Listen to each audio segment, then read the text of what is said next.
So I'm here with Rod. This is his R100, and just kind of tell me a little bit about what the car is and kind of what you've done to it. It's kind of like an SCCA race car inspired build. It is a street legal car. It's obviously a 1972 R100. The whole body kit is custom made by us. It has a full chrome ollie chassis, has a winter's quick change rear end. All the suspension front and rear is billet. Has a fuel safe in the rear, all aeromotive pumps with radium components. The motor is a 20B3 rotor built by Force Fed Performance in Canada, and they did all the tuning. Right now at 18 pounds of boost, it's making just over 700 at the rear wheels. Car weighs just over 2,300 pounds.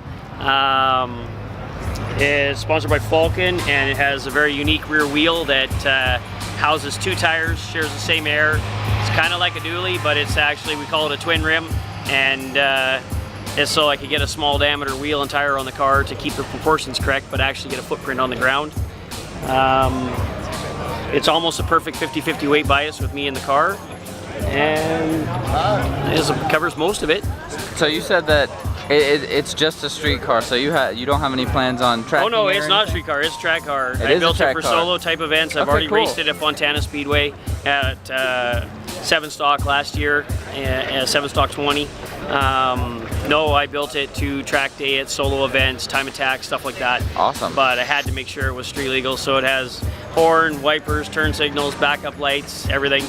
So basically you drive it to the track and drive it home? Yeah, if you can afford it. It runs on E85 and it's a 3-rotor, so it drinks a hell of a lot of fuel. Oh, I believe it. I believe it. So what's the time frame on a build like this, to this extent? We work pretty quick, and it actually took longer to engineer and do the computer work on the suspension and design and stuff. So off and on over a 2.5-year period, I did that, and then we started ordering components, and then we actually built it in just over 7 months. Wow, really? Yeah. That's an incredible time frame. So what was it like when you got it? Was it rough? Was it a barn find? No, it was hard to find. I've had it for almost 11 years now. It was just a shell that somebody had stripped down to the shell and did some repairs on, and was sitting in primer. And I managed to get lucky enough to buy it. And it's just sat at my shop for like 7-8 years doing nothing while I thought about what to do with it, and then we decided to build it. Awesome. We've got our Nalgene bottles that hold our Redline alcohol premix to run with our E85 fuel. So, like I said earlier, it has the fuel safe. It's got an 18-gallon fuel cell in it, all radium and aeromotive components that control all that. All the wiring in the car, and if you can zoom in here, you can see, is all from Speedwire. There's a panel on the dash. This is our controller that runs the fuel system. Twin braille batteries inside of one of our battery mounts that we make ourselves. The back bumper's fiberglass. We made a mold and made that. The whale tail is a one-off. The whole body kit's a one-off. If you look in through the back window, you can see we have a plexiglass floor in there, so you can see the entire suspension through the back. The driving passenger position has been moved way back for weight bias in the car and to facilitate room at the front end for the things we need. I made my own custom center section that holds 2 barrels, but it's wider than what Bogart uses, and it's all lightened out and machined. It starts out actually a 75-pound block of aluminum, and it has 2 beads on the inside. The barrels are sealed with O-rings, and then there's passages between the 2 that link the tire air pressure back and forth. So there's one valve stem, the tires are inflated together, they go up and down the same. So I call it a twin rim. We got a patent pending on it. It's just the only way I could get enough footprint on the ground with the tire diameter that I wanted to run on the car.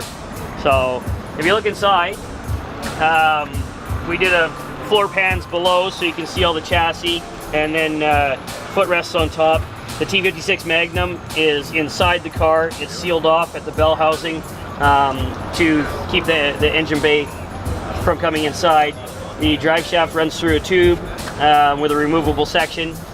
The overhead switch panel is above that gives me all my functions at my fingertips because I can't actually touch the dash. I'm so far back. Everything that you see that's in the gold color is all Glacier Gold ceramic from Cerakote, as is the top of the car. And if you come around the front, it's the shiny blue that you see is Candy Blue from House of Colors, and the other blue is a Sherwin-Williams product. The motor, there it is, 20B. It's a Borg-Warner SX 400 72mm turbo. And that's pretty much it. We got a big vibrant intercooler, vibrant charge tubing, vibrant Banjang connectors on it. The intercooler and the vibrant oil cooler is one that you fab up. We made the oil cooler ourselves. That's all covered in Cerakote's charcoal gray heat dissipating coating. Front splitter is a little bit different than most guys are running. We made it all out of aluminum plate and then formed the surround piece to go with the lightning hold in everywhere that we have in the car. So has JW speaker LED projector headlights. All the marker lights on the car are Dakota Digital. The mirrors are actually Shelby Mustang mirrors from Classic Pony Cars. And I think that pretty much wraps up the car. And so it's definitely like a 100% custom build. There's nothing, I mean, there is stuff that you can find on other builds, but you can tell you definitely wanted to make it your own in every single way possible. As much as we possibly could. So we made as much of the car as we possibly could. So for anybody that's interested in what you're doing and what you've done here, where can they find you? At Hot Rods Restos. If you zoom in, it's on my quarter window. And on Instagram is the best place to find us.